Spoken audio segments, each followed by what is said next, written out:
Hello. Today I'm going to be sharing with you the hardest reading challenge you'll ever do. The hardest reading challenge I'll ever do. Well, my TBR for the hardest reading challenge you'll ever do.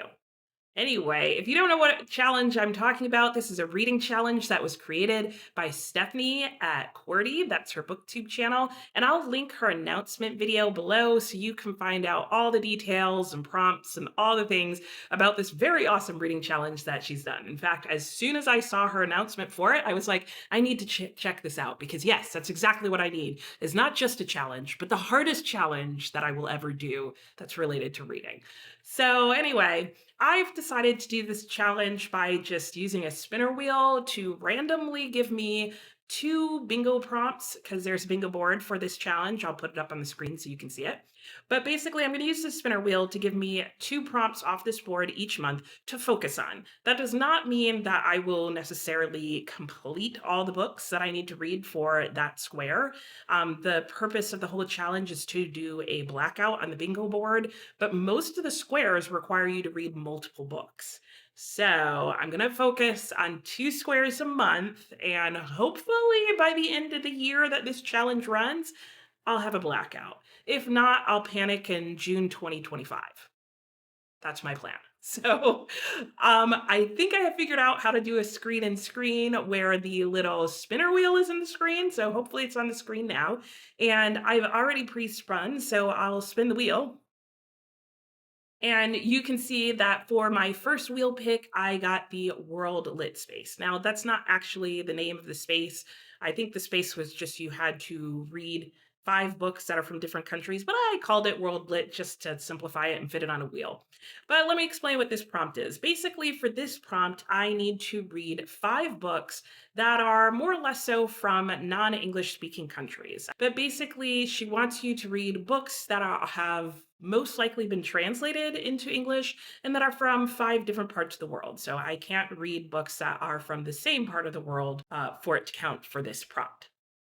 So I have gone ahead and picked out 5 books, and these are 5 books that I'm going to focus on. Unless they are on my own July TBR bingo board, I don't have to read or finish these books this month, but I at least want them on my radar to know that if I do get to them this month, they could help me fulfill these prompts on this reading challenge. So let me go ahead and show you what 5 books I have picked for this prompt.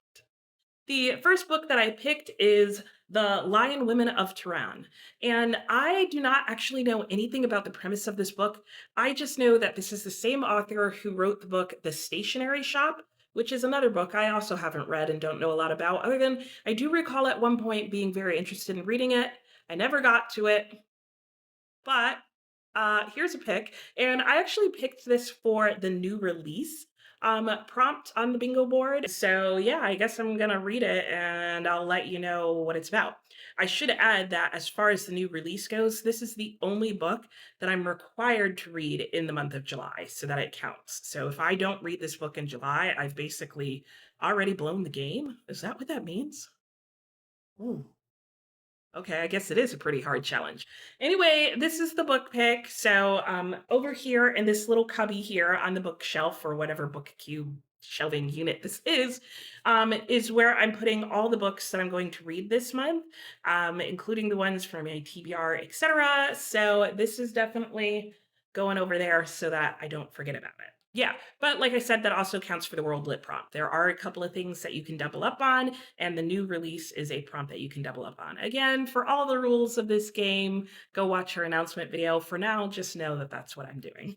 The next book that is on this list is going to be The Death of Ivan Illyich and Other Stories. Now, I guess I do have a question. If short stories are allowed, or if I have to read the whole short story collection. I should probably check and find out the answer to that. If I find out the answer before I post this video, I will put the answer to that question on the screen for you.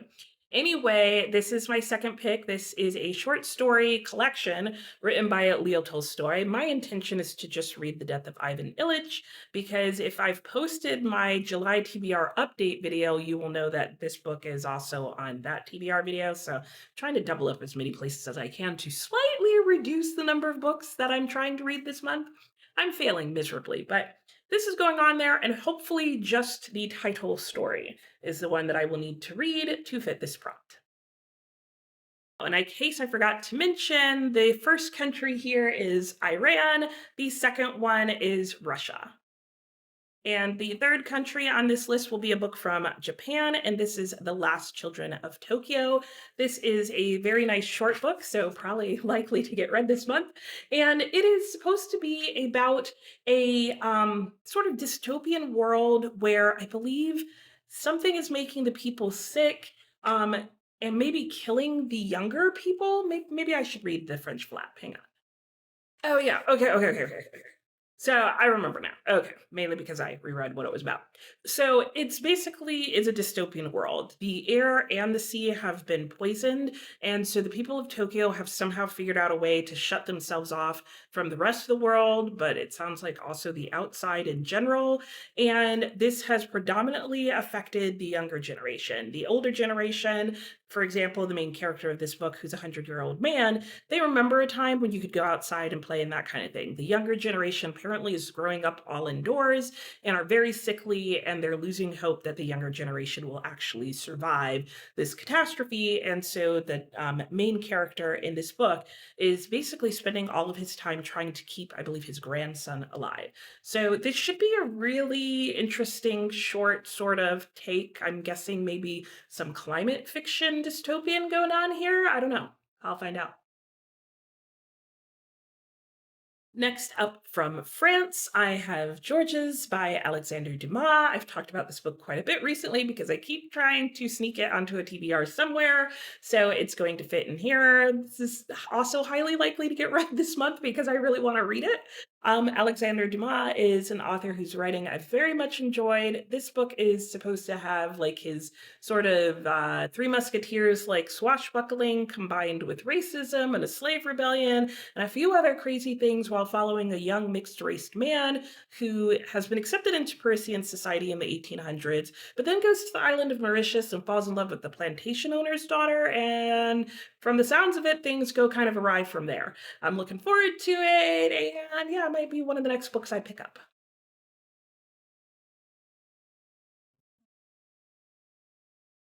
And I was also thinking of adding on to this list a novel bookstore, which is on my TBR for the month of July, at least my updated TBR, but it's just occurring to me that this is also a book from France. So darn, I've got to fix that. Okay, give me a second. Let me see what my other choices are. Okay, so I'll still probably read George's sometime this month, but the book that will be added on for this slot will be The White Tiger. And this, I'm pretty sure, takes place in India. And what is this book about? Still no clue. But it won the Man Booker Prize. And at one point, I thought maybe I wanted to read a lot of Booker Prize winners. And so I picked this book up. We'll see if I still feel that way after reading this book.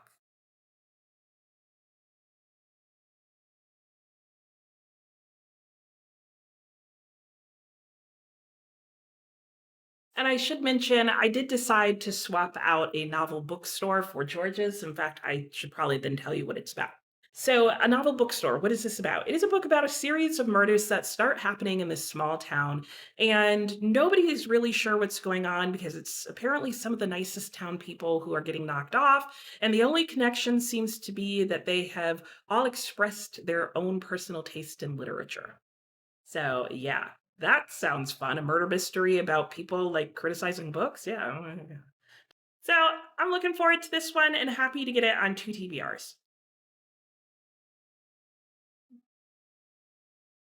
Okay, so that covers all the books for the first pick. I think I mentioned that I want to spend two times so that I am working on two prompts. So let me go ahead and show you what the second spin was. And the second spin gave me blurbed. And so this fits the prompt on the bingo board that is to read a book that's been blurbed by at least three authors, and then to read and then to read one book by each of those authors. Complicated, I know. So the original book that I am using is another book that is on my July TBR. I don't really recall how this book got on my July TBR, but it's on there. And that is The Revisionaries.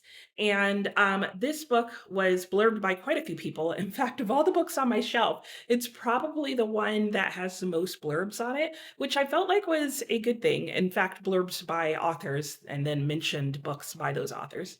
And that was partially why I picked it, because I just figured it would be easier than looking up all these other people and trying to figure out if they were authors. Anyway, The Revisionaries is about a man who's a priest, or may not be a priest, who's trying to find his own way, but he can't tell the difference between reality and fantasy, maybe.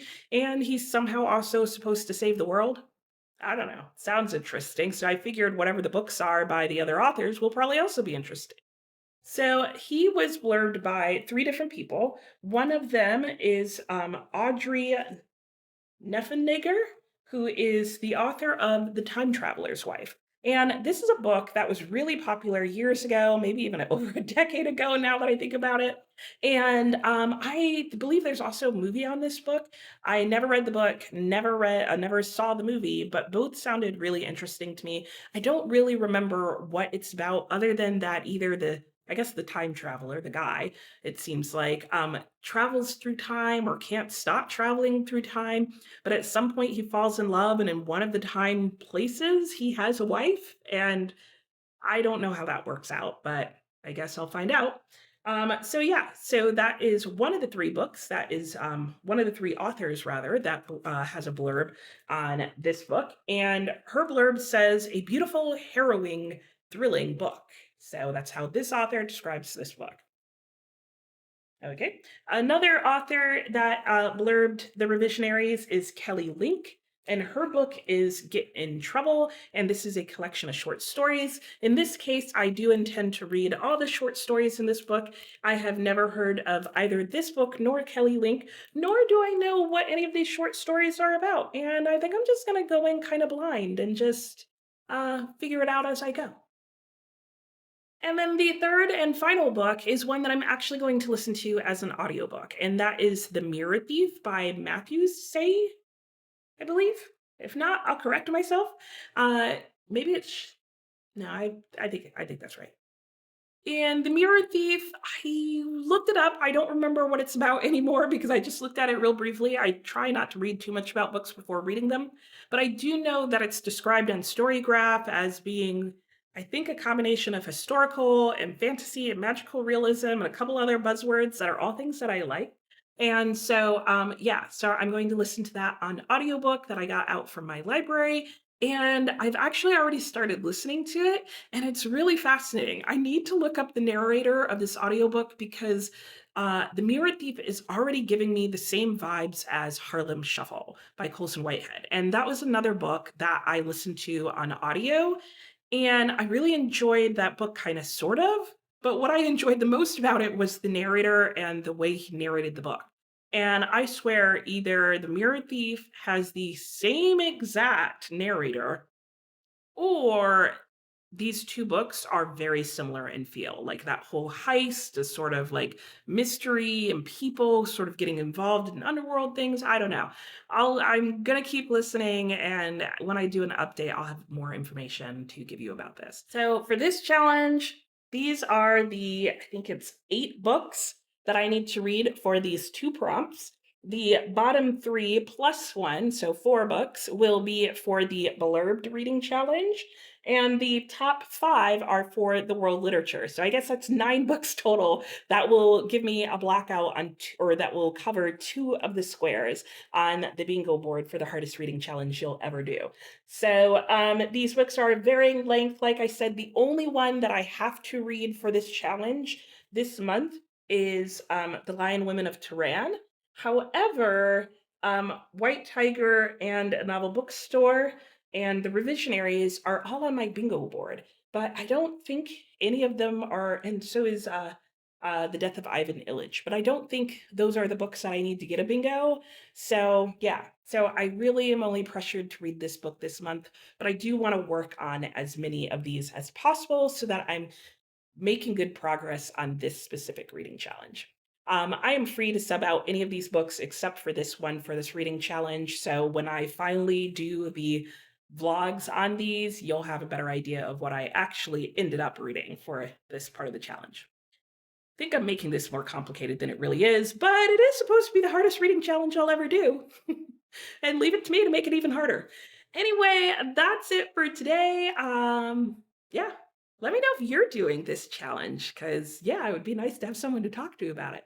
Um, yeah, so I'll talk to you next time. Bye.